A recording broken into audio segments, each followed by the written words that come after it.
Welcome to Gistube TV, kindly click on subscribe to get notified when we release new videos and also click on the bell beside it, to get notified. Don't forget to like and share. You can reach us on this number. Thanks, God bless.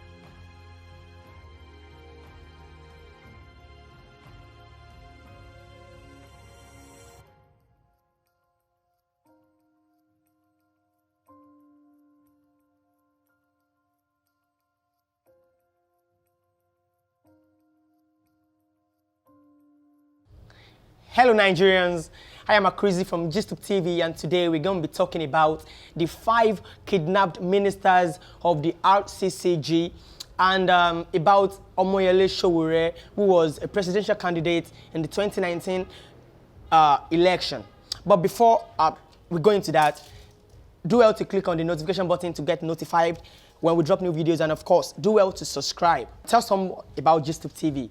And addressing the issue of Omoyele Sowore, who is a human rights activist, is also the publisher of SOWORE Reporters, and he was a presidential candidate for the 2019 election in the party of the African Progressive Congress.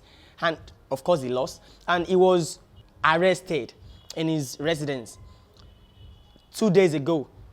This incident happened as reported by an eyewitness. Said they came around 1:25 a.m. That's in the midnight. 8 armed men. They were armed to the teeth, as reported and uploaded by an eco-revolutionary as Omoyele Sowore on Twitter.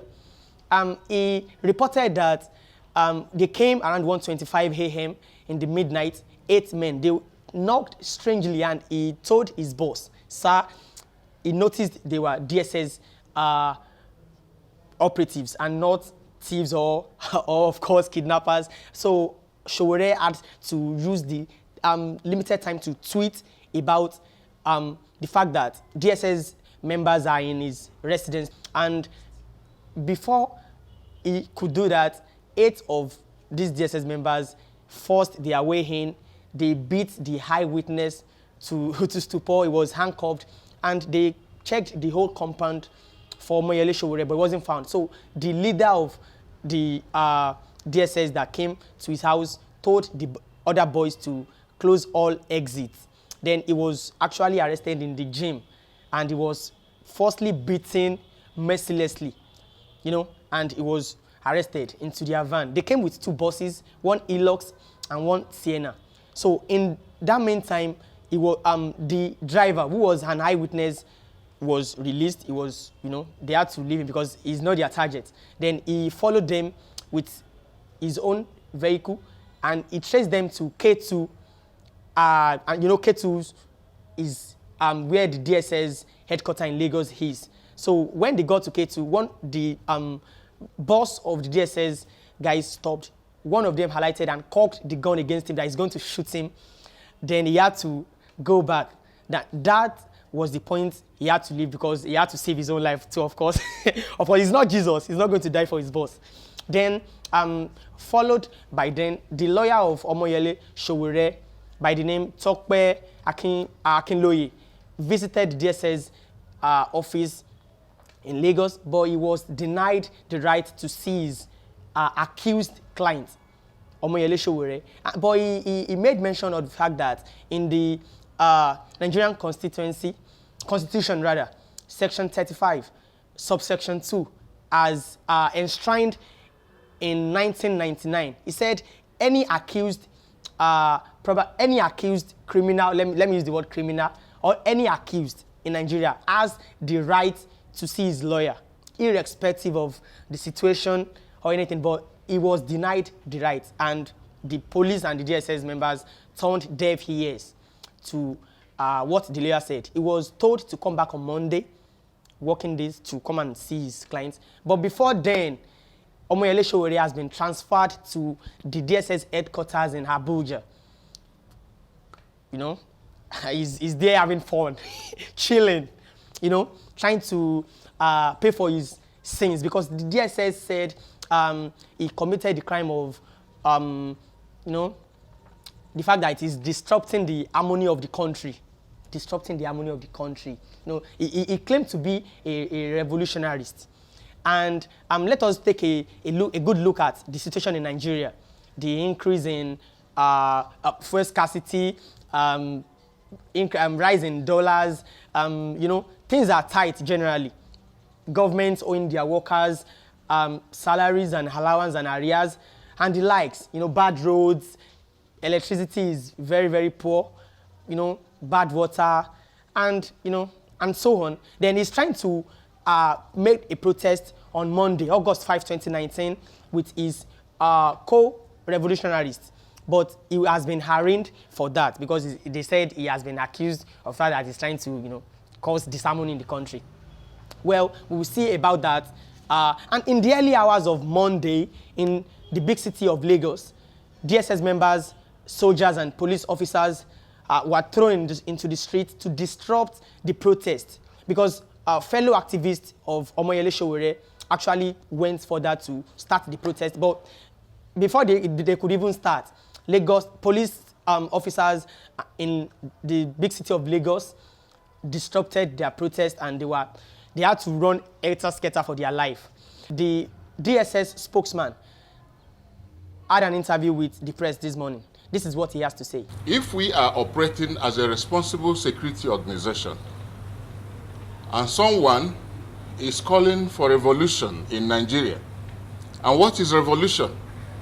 Primarily, it means a revolt. It means an insurrection. It means insurgency. It means forceful takeover of government.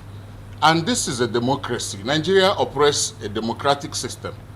Nigeria, we all are aware, is not a banana republic and cannot suddenly be made one.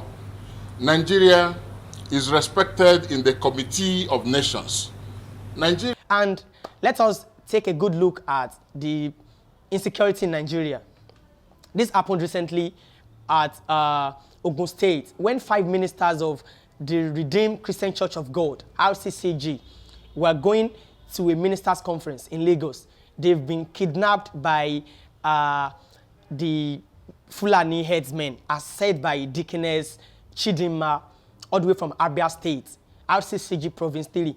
She reported that she escaped from his abductor's den when they actually fell asleep. Wow, that's nice. She claimed that she had to pray to God to rescue her, and hours later, her abductors fell asleep and she had the opportunity to escape. She made this report in a testimonial statement in RCCG camp in Ogun State.